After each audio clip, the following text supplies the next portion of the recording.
I'd like to kick off this Monday, this Thanksgiving Monday, American Thanksgiving Monday, because Canadian Thanksgiving was, back in July or wherever they toss it.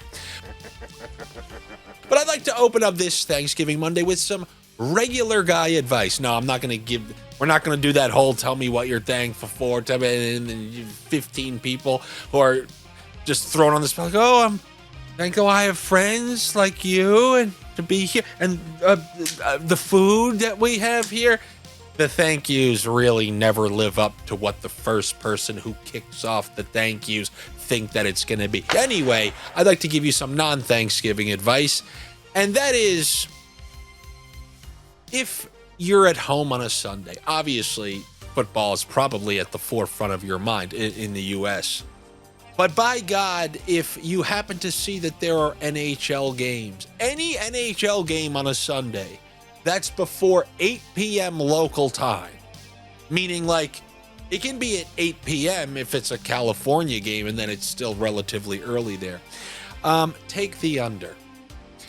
I've long surmised that, forget about any of this sports betting stuff, as an Islanders fan, when they went on those back-to-back conference finals runs in 2020 and 2021, when the Islanders had their road playoff games, I always hoped that we had like the day game on Saturday or the day game on Sunday. Because you know how I always talk about ruckus, and in our chats here, it usually means games that are crazy, going back and forth, there are goals going on. But I always, let's use the term raucous opposed to ruckus. I always felt like there was minimal ruckus. There was, out of all the playoff atmospheres, you felt it the least during a day game. Why? Because there's a lot of kids in attendance. It's not like a Thursday night game that starts at 7:30. Those kids have to be at school the next day, and you're getting a bunch of adults and drunk college kids going wild, banging on the glass. They're all wasted. That brings ruckus in the building. But on Sundays, whether it's an extension of the players just kind of being checked out for the week and the crowds in attendance, Sundays just reek of unders. Anytime you're at home on a Sunday, I know you probably want to bet football, but if you see some hockey games on the slate, you want pizzeria picks? You never need weekend videos from me the same way you need a car, you just don't have one. But if you're ever home on Sunday and you see any day games, just rip those unders. And this isn't just because of yesterday. So many times, I know we always kind of chat about this on the Patreon. It's like, it's always like, I hate the weekend day games. And then next Saturday, they have the same exact amount of, I hate the weekend day game. But it really seems to be true. Those weekend day games, there was a 0-0 that went into a shootout yesterday. So if you want to blanket bet regular pizzeria unders on Sundays, you have my full blessing when it comes to that. But it's not Sunday, Andy. That was yesterday. That's never going to be Sunday again. We're only about what's going to happen on Monday. So let's talk about this Monday NHL slate. Rather big slate for a Monday. And you want to know where I'm going to start? It's only natural because we need certain things to end. I mean, the pizzeria picks are still relatively hot, so I'm still going to kind of throw them at you. I haven't missed one of my boring, you guys never want to bet it under 1.5 first period bets. I've hit every single one. So naturally I go, they probably won on that. So that's the first thing they're going to want. They're going to, that's what they do. They ride the coattails of hot bets. The problem here is I see a couple of games that I like, and I can't give you two, because if I give you two, it's going 1-1, and then as Teddy KGB said, you feel so unsatisfied. So we have two options. Either I give you one, or I give you three, and I try to go 2-1, and dare I say 3-0? No. I'm not going to go 3-0 because I know you're tempted to parlay all these together. Why is that? Because you are a parlay pirate. Wait, what's a parlay pirate? People who just take every single pick they see on a video, they don't treat them as individual picks at all, even though they could all be plus money. Nope, they just take the whole video's worth and put it in one huge parlay ticket that requires multiple screenshots that people will share on the Patreon and require multiple pictures. Wait, well, where can you get? Oh, that's my Patreon, patreon.com/AndyFrancess. That's where you can see some of these screenshots, and that's where you can get my sniffs, and that's where you can be a minority owner and support this show and support the content and support a creator. So that is very much appreciated. You can do that over at my Patreon at patreon.com/AndyFrancess. If you don't want to do that, that's fine. You can still theoretically get good sports betting karma by liking the video, commenting on the video, and then even clicking that hype button if you want more people to see these videos so that they can see the under 1.5 first period total for... There really are 3 of them. But if I have to pick one, the Florida Panthers and the Nashville Predators. Something about these European games. Look what it did to both Pittsburgh and Nashville. I mean, or you can argue this is who they were the entire time. But Pittsburgh and Nashville, Pittsburgh comes back, gets shut out, then scores 1 goal. Nashville gets shut out by Pittsburgh over there, comes home, gets shut out again. They haven't scored in weeks. So I imagine you're going to see all sorts of juggled lines. And Florida had a great little homestand. They lost against Edmonton in a ruckus type of environment. So this first period seems like a team who probably is not going to be very into it, and a team with juggled lines with the hex over their shoulders of not scoring in almost 3 games. So to me, all of that kind of adds up to an under 1.5 first period total between the Florida Panthers and the Nashville Predators at a plus 105. But then there really are 2 others, and one is in New York with the New York Rangers, who don't have JT Miller right now, so they're short a team who has not been scoring whatsoever. They just lost a bunch of games out west. Now they're coming home. They have a game against the St. Louis Blues, who has not been good by any stretch of the imagination, but they got a great performance from Jordan Binnington and won like a 2-1 squeaker, or maybe 3-1 with an empty net over the weekend against the Islanders. So 2 teams who are going to have to win squeakers. Rangers, obviously, are going to get good goaltending from Shesterkin, but they don't have an offense they can rely on. The Blues, while I do think they're going to go on a random run at some point like they always do, who knows, it might start in February. We're nowhere near that time. Between the way these 2 teams are playing, this is another under 1.5 that I would go with in the first period. So let's theoretically say you won 1, you lost 1. What's going to be the tiebreaker?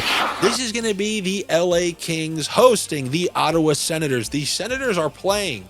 They have truly graduated from that roller hockey brand of a couple of years ago. Notice the correlation between ditching roller hockey, making the playoffs finally, and being expected to make the playoffs once again. I do think they will be in the playoffs because they show they're about winning these lower scoring games more often than they used to be. A lot of offensive talent there. Now, maybe not having Brady Tkachuk has added to that. You have to actually just play a little bit different, but there has been a slight philosophical change with the Ottawa Senators that has been taking place slowly but surely year after year. And I think, we're kind of seeing the fruits of those sniffs kind of laid out. We're seeing them in some lower scoring games on this West Coast road trip that they're currently on, which is why I think this first period, with the Kings, the way they've been playing lately, a lot of low scoring games. So a team that's comfortable trying to play these low-scoring games in Ottawa against a team prefers these low-scoring games in LA, that will be my 3rd under 1.5 first period total. And naturally, I obviously would take the under 6.5s on all 3 of those games if I could. I don't mind the under 6.5 in that New York Rangers game between the Blues and Rangers. And what can I do to get that at even money, let's say? Show me someone who's not on either power play. Do they have someone who's not on either power play and would have to bury you at 5-on-5? Hugh Suter. He's been removed from the second power play, so I will take his under 0.5 point with the under 6.5 in a game between the St. Louis Blues and the New York Rangers. But I know anything under related is probably not that exciting to most of you guys. You want some overs. You want games that could potentially go over. Well, if you're about riding coattails and riding those waves of streaks, something's going on with these Washington Capitals these last couple of games. Their games have been going wild, whether it was that crazy one against the Edmonton Oilers where there were a ton of goals being scored, or the loss they just had against the Tampa Bay Lightning. The goals all over the place. And when you're welcoming the Columbus Blue Jackets to town, why shouldn't this continue? You won by a lot. I don't know. You're in one of those waves where goals are going in your net and they're going in the other net. So let me try to find something here that I can benefit from. And what do you know? This is a prop is so good that it's not even there yet, but it will be. It will be. It's been there the last few games. This is one of those. I give you an 87% chance it will be there probably by the time you watch this video. By the time you watch this video, who knows? It may have opened at plus 130 and then you watched it and it's minus 105. And who is that? That's Ryan Leonard, who actually had a huge game a couple games back, him and Connor McMichael. But we're seeing a new top Washington power play unit, and Ryan Leonard's on it, and John Carlson is not. So this is a classic promotion at home against a team who you should be able to score a couple of goals against. I will go with the Ryan Leonard point, which will be priced probably right around what Connor McMichael's is, which is around plus 125, plus 130. And if you need a nice little line combo, I mean, you might want to go with McMichael because that line has been good since they've been put together, but I'm not going to do that. I'm going to go with Jacob Chychrun, who's also on that top power play with Ryan Leonard. So give me Ryan Leonard and Jacob Chychrun without even being able to take that yet. You know how you can be 3 sniffs ahead? Well, that's what I did right there. I know what the combo is that I want, and I know the prices are going to be decent enough because we're already seeing Chychrun at minus 110 on the top power play, which is a decent point prop in and of itself. And I imagine Ryan Leonard's going to be priced right around the same as McMichael, which he's been priced at the last couple of games. So you give me those two guys for a point. And then another game that has me a little bit puzzled. You have the Philadelphia Flyers, who every team in the NHL from bottom to the top will have an incredible stretch. Have you seen what the Minnesota Wild have done in the month of November? They had an abysmal October, and they're in the midst of like an 8-1-1 run. Have you seen what the San Jose Sharks, the perennial lottery drafting team, has done in this last week and a half? Just ripping off wins. Doesn't even matter who they're playing. Just win, win, win, win. All these types of teams can have these stretches in the NHL. What is it, 3 or 4 teams in the entire NHL that are under 500? So that's why betting donkey lines is a nearly impossible task, but that's also why you can rely on certain teams who are showing you certain point props.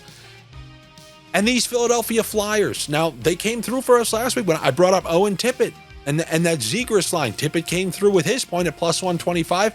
Well, we have some sneaky elevations. This one isn't even listed on most of the sites like Daily Faceoff, but if you check in those Twitter bunkers and you check during the games and you check those shift charts, what are you going to see? That we have a fully correlated Travis Konechny line all on the top power play against the Tampa Bay Lightning. Now, I wish I knew the status of Nikita Kucherov and Braden Point, because then I would feel more comfortable that this can go back and forth. But Philadelphia, coming off a couple games where they were able to pop in some goals, multiple lines, but this Travis Konechny line really took off in the last game with Cates and Forrester, and you can really just take your pick. If you're a single point prop guy, you know, you're a Caesars only guy and they'll only let you take one, give me Noah Cates for a point against the Tampa Bay Lightning. And then obviously, if you can click more names than one, give me that entire line who came through in the last game and is correlated on the top power play against the Tampa Bay Lightning, who may be short their best 2 offensive players. And if that's the case, and you're looking for donkey lines at plus money that have the potential to hit, I don't know, the Flyers against a potentially shorthanded team. Now, I saw that they listed Kucherov and Braden Point's props, so they assume they're going to be playing, but I know for a fact after the last game, John Cooper said no update, so we will see if one or both of them miss. Remember, this is a team that's already missing Hedman. They just got Paul back. They just got Cirelli back, so this is a very banged up team. that Philadelphia may be able to go in there and weasel a win, just kind of calm down some of those fans that are probably livid after what happened to the Cowboys. So hopefully that one works out. And that is what I have for you here on a Monday. Good luck to you. Yeah, better luck to me. Make sure you're subscribed here to the YouTube channel. All your clicks are very much appreciated. Already told you before, you want to be a minority owner, you want to support what you see here, you want to support a creator, you can do that by joining the Patrons, patreon.com/AndyFrancis. You do get some trickle-down benefits. There are certain, but when that Ryan Leonard prop does come out, what do? I upload it, I send out a notification, I put the combo that he should be with, and then you guys get that as soon as possible. So you get that, you get the chat rooms with the other sniffers, you get weekend sniffs, so plenty of stuff over there for you, but most importantly, you get to keep this channel, you get to keep me alive. All very much appreciated. I will be back with you tomorrow for the next round of NHL Sniffs. Take it easy.